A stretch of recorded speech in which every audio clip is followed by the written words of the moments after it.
You know what was sad? Is while watching a 2016 movie about Egyptian gods, I couldn't help but think throughout the film, the early 2000s The Mummy Returns Anubis army, that if they were to fight, the Anubis army would just kick the crap out of these guys. Yeah, I'm thinking the filmmakers are going to get cursed by the actual Egyptian gods.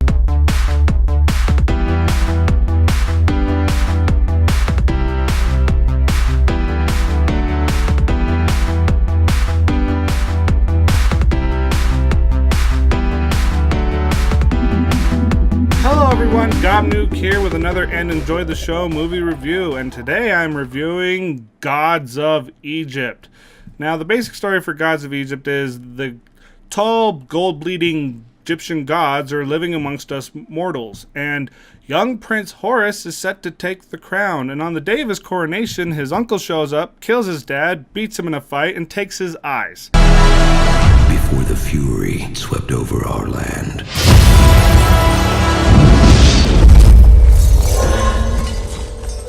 and I'm fit to be king. It's my turn now.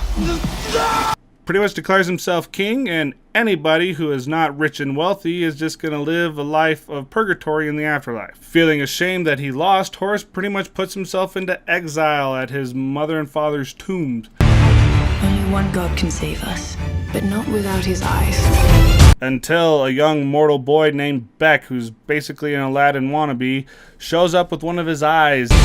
I have something set up from you. We need your help.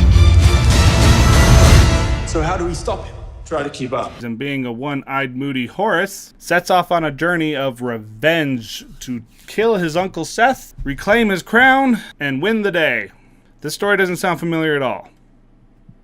I was looking forward to this film because I've always been fascinated with Egypt. Whenever Egypt comes up on the History Channel, Discovery Channel, I'm watching that stuff. I was also excited to hear that Alex Proyas.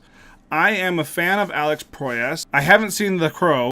Don't hurt me! But I have enjoyed his films like I, Robot and one of his lesser, not as popular films, The Knowing. He's a very visual director, and I was really excited to hear that he was going to be attached to a film about the gods of Egypt. And then I saw the trailer. While it looked visually appealing, the main reason I still kind of wanted to see it was the visuals. It felt like it was missing something in the story department, and now that I've seen the film, what story department? This film is all over the place. It's very clear the filmmakers didn't have the same kind of love for Egypt like I did, because there's a lot to be mad about. It's really sad that they created a movie that had so much potential, because you're talking about the gods of Egypt. Every god has this big mythology and background to it. There's so much you can do that Stargate SG-1 literally spent 7 to 8 seasons, literally them dealing with their main nemesis being the aliens who posed as the Egyptian gods. They had enough material there that it lasted 8 seasons, and they were a pretty formidable foe. And it made the show exciting. And in this film, it was just more of like, it felt like a fantasy film in conception that had different character names and whole different locations. But they were like, we don't know if this is going to sell, so we need to change something up. Let's keep our story the way it is. You know what? Let's use Egyptian gods. Egyptian gods, that is a good choice. We will make this movie sell money because, no one knows anything about Egyptian gods, really. It really does feel like, you know how you can get those like user interfaces on your phone that are like a skin theme, where everything will look like Tron buttons or Harry Potter icons, and it's just your phone acts and operates the same, but it has the skin on it. And that's what this feels like. It feels like a fantasy film with an Egyptian skin on it. The gods themselves, they don't really like tell you what their powers or their roles or what makes them gods versus mortals, other than, hey, we're tall, we bleed gold, we created them, and we live long lives, and some of us can transform. And I say some because they say all of them can transform in the film, yet when we see Ra, who's played by the wonderful Jeffrey Rush, he just gets bigger. He doesn't transform, he just gets taller. That's it. And then you get Anubis, who just looks like Anubis.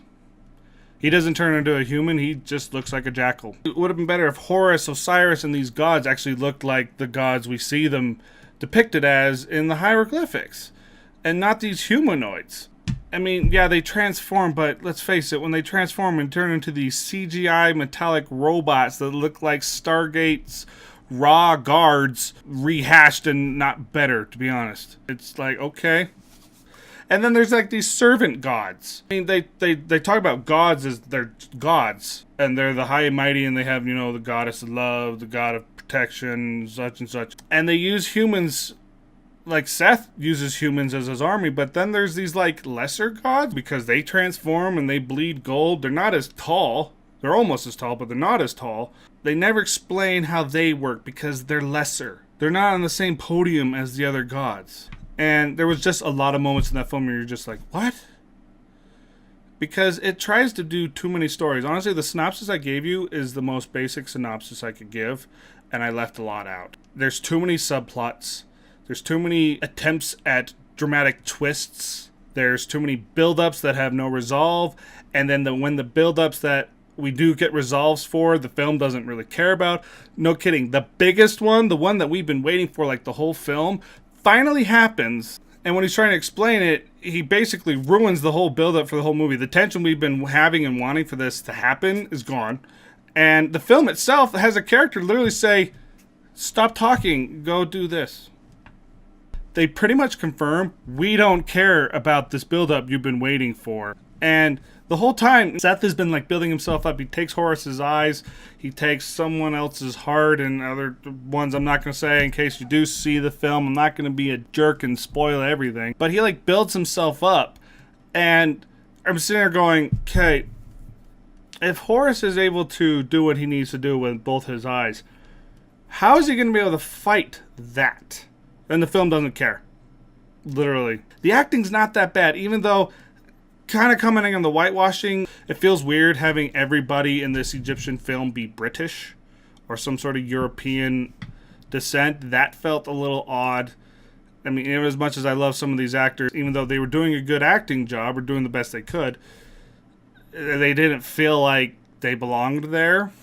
It had the potential to get better, but it kept choosing different scenes and emotional moments that we didn't need instead of the ones we did need, and plot twists that we didn't need that made this other part unnecessary, even though they were building up for it to be something bigger. And it's like they were totally winging it as they made the film. The only reason I'm not going to give it a 1 is because it was watchable. As painful as it was, I wasn't like checking my watch every now and again. I wasn't wanting the film to end because I had the hope that it would get better. And while it was exciting when it was exciting, there was still that much lost because it didn't build up. You didn't care. You just only cared about what you were watching on the facade of, I'm watching this, with no investment. And so on that front, I'm going to have to give Gods of Egypt 2 rows of teeth out of 5. Which is really sad because it should have been much higher. I'm not that hard to please when it comes to a movie like this. CGI fests don't necessarily turn me off. But this one did, and that's really sad. But anyway, if you've enjoyed this video, be sure to hit the subscribe button as there's more videos along the way. I'm really sorry that I missed another week of uploads. I'm falling behind, and it was mainly because my son was in the hospital, and my family comes first.